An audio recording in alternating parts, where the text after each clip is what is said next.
Good evening students. Our new topic is rate of breathing. In last lecture हमने discuss किया था कि respiration in humans के बारे में डिस्कस किया था, हमने रेस्पिरेटरी सिस्टम इन ह्यूमंस के बारे में डिस्कस किया था। अब हम डिस्कस करेंगे रेट ऑफ ब्रीथिंग के बारे में। The process of breathing pumps in oxygen into our body. जो ब्रीथिंग प्रोसेस में क्या होता है कि हम ऑक्सीजन इनहेल करते हैं इन आवर बॉडी और कार्बन डाइऑक्साइड क्या करते हैं, रिमूव करते हैं।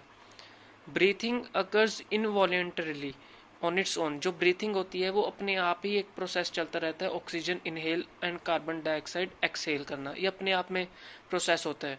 लेकिन जो रेट ऑफ ब्रीथिंग होती है उसको कंट्रोल करता है, वो हमारा रेस्पिरेटरी सिस्टम पार्ट का ब्रेन कंट्रोल करता है। Average breathing rate in the adult man at rest is about 15 to 18 times पर मिनट। एवरेज ब्रीथिंग रेट कितनी होती है एडल्ट मैन में? 15 to 18 times per minute. Breathing rate increases with increased physical activity. जैसे ही हम हमारी कोई भी फिजिकल एक्टिविटी कर रहे हैं तो उससे क्या होगा, हमारी ब्रीथिंग रेट जो है वो भी इंक्रीज होती रहेगी। जैसे कि हम कोई फिजिकल एक्सरसाइज कर रहे हैं, लाइक सिटअप एक्सरसाइज कर रहे हैं, तो हमारी जो ब्रीथिंग रेट होगी वो एकदम से इंक्रीज हो जाएगी। इसका कारण क्या होता है कि जब भी हम कोई फिजिकल एक्सरसाइज करते हैं हमारी बॉडी को एनर्जी की ज़रूरत होती है। जैसे ही मोर एनर्जी प्रोड्यूस होगी थ्रू रेस्पिरेशन प्रोसेस, तो हमारी बॉडी क्या करेगी, बहुत ज़्यादा ऑक्सीजन जो है एक्वायर करेगी। तो रैपिड ब्रीथिंग क्या होता है, supplies more oxygen to body cells. तो जब हम कोई फिजिकल एक्टिविटी कर रहे हैं तो हमारी जो बॉडी को एनर्जी की ज़रूरत होती है, तो ब्रीथिंग या रेस्पिरेशन प्रोसेस से हमारी बॉडी क्या सबसे ज़्यादा ऑक्सीजन जो है एक्वायर करेगी for doing any physical exercise. जैसे ही हम ब्रीथ फास्टर करेंगे आफ्टर एक्सरसाइज के बाद हमारी जो ब्रीथिंग प्रोसेस होगी, ब्रीथिंग रेट होगी, बहुत इंक्रीज हो जाएगी। तो मोर एनर्जी की रिक्वायरमेंट हो जाती है उस लॉस ऑफ एनर्जी को सफर से बचने के लिए by the body in doing exercise. मतलब जब हम एक्सरसाइज कर रहे हैं तो बहुत लॉस ऑफ एनर्जी जो है, हमारी एनर्जी जो है लॉस हो जाती है, तो हमें और ज़्यादा एनर्जी की रिक्वायरमेंट होती है हमारी बॉडी को स्टेबल करने के लिए, ताकि हमें ब्रीथिंग में कोई सफ़र ना आए। हमें पता है कि we all breathe through nose. हम जब सांस लेते हैं नोज के थ्रू लेते हैं। We can however not breathe inside water when we are diving.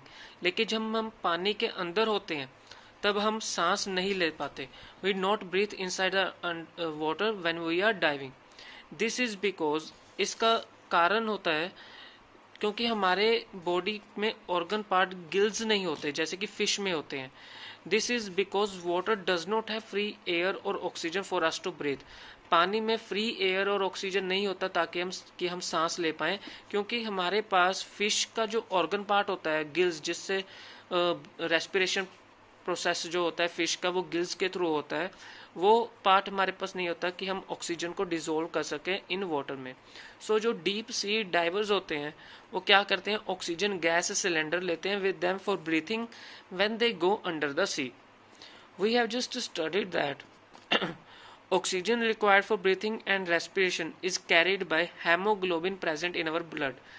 ये जो ऑक्सीजन की रिक्वायरमेंट होती है ब्रीथिंग प्रोसेस में और रेस्पिरेशन प्रोसेस में, ताकि हमारी बॉडी को एनर्जी मिल सके, वो उसको कौन कैरी करता है? बाय हेमोग्लोबिन, जो कि ब्लड में प्रेजेंट होता है। जो नॉर्मल रेंज होती है हेमोग्लोबिन की इन ब्लड में एडल्ट पर्सन में, वो होती है 12 to 18 ग्राम्स पर डेसीलीटर और 12 to 18 ग्राम पर डेसीलीटर ऑफ ब्लड। अगर हमारी बॉडी में हेमोग्लोबिन की कमी हो जाए तो क्या होगा, उससे क्या होगा, person reduces the oxygen carrying capacity of blood. तो ऑक्सीजन की जो रिक्वायरमेंट होती है बॉडी में वो प्रॉपर नहीं हो पाएगी। उससे क्या होगा, हमारी ब्रीथिंग प्रॉब्लम्स आएगी, हम टायर्डनेस फील करेंगे, हमारी एनर्जी भी जो है लॉस हो जाएगी। उससे क्या होगा, जो पर्सन होगा वो कमज़ोर दिखाई देगा और उसका वेट भी क्या होगा, कम होगा। हमने बहुत बार सुना है कि जो कार्बन मोनोऑक्साइड होती है वो क्या होती है, पॉइजनिंग होती है। कार्बन मोनोऑक्साइड क्या होती है, पॉइजनिंग होती है। Carbon monoxide gas is formed whenever a fuel burns in insufficient supply of air. Carbon monoxide कब फॉर्म्ड होता है, जब हम किसी फ्यूल को बर्न करते हैं insufficient supply of air. For example, जब हम किसी कोल को बर्न करते हैं क्लोज्ड स्पेस में, तो क्या होता है, बहुत सारी कार्बन मोनोऑक्साइड जो है फॉर्म्ड होती है। कार्बन मोनोऑक्साइड जो प्रोड्यूस होती है वो कैसे होती है, जब हम किसी पेट्रोल को बर्न करते हैं इन ए कार इंजन। अब हमें पता है कि हेमोग्लोबिन हमारे बॉडी में प्रेजेंट होता है ब्लड में, तो वो क्या करता है ऑक्सीजन को कैरी करता है और हमारी बॉडी के सभी पार्ट्स तक ऑक्सीजन जो है पहुंचाता है।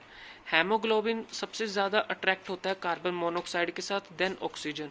तो कार्बन मोनोऑक्साइड गैस जब हमारी बॉडी के अंदर जाएगी, इनहेल करेंगे, तो वो क्या होगा, वो स्ट्रांगली अट्रैक्ट होगा हेमोग्लोबिन के साथ जो कि ब्लड में प्रेजेंट होता है, और वो क्या करेगा, वो प्रिवेंट करेगा कि ऑक्सीजन जो है हमारे ब्रेन तक ना पहुंच पाए और ना ही हमारे बॉडी के अदर पार्ट्स में पहुंच पाए।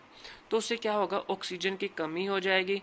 ऑक्सीजन की कमी होने से क्या होगा, जो पर्सन होगा वो उसके पास जो एनर्जी है, बॉडी पूरी तरह से एनर्जी नहीं पहुंच पाएगी, ऑक्सीजन नहीं पहुंच पाएगी, ना ही वो ब्रीथ ले पाएगा प्रॉपरली। तो कार्बन मोनोऑक्साइड अगर हम ज्यादा देर अगर कार्बन मोनोऑक्साइड गैस हमारी बॉडी में ज्यादा देर के लिए रहती है तो हमारी जो बॉडी है वो अनकॉन्शियस हो जाएगी। इवन हम डाई भी हो सकते हैं due to oxygen starvation, oxygen की कमी से वी गोट डाई। तो पर्सन क्या होगा, उसकी ब्रीथिंग प्रॉब्लम्स कैसे सॉल्व की जाती हैं, या तो हम उसको ऑक्सीजन मास्क देंगे ताकि वो अच्छे से सांस ले पाए। सीरियस केस में क्या होगा कि पेशेंट को मशीन पे पुट करना पड़ेगा वेंटिलेटर में, और जो ट्यूब है वो सीधा इंसर्ट की जाती है उसकी विंड पाइप में ताकि वो ब्रीथ ले सके, कंफर्टेबली ब्रीथ कर सके। ओके, तो ये था हमारे पास टॉपिक रेट ऑफ ब्रीथिंग का। I hope you understand this topic. Thank you.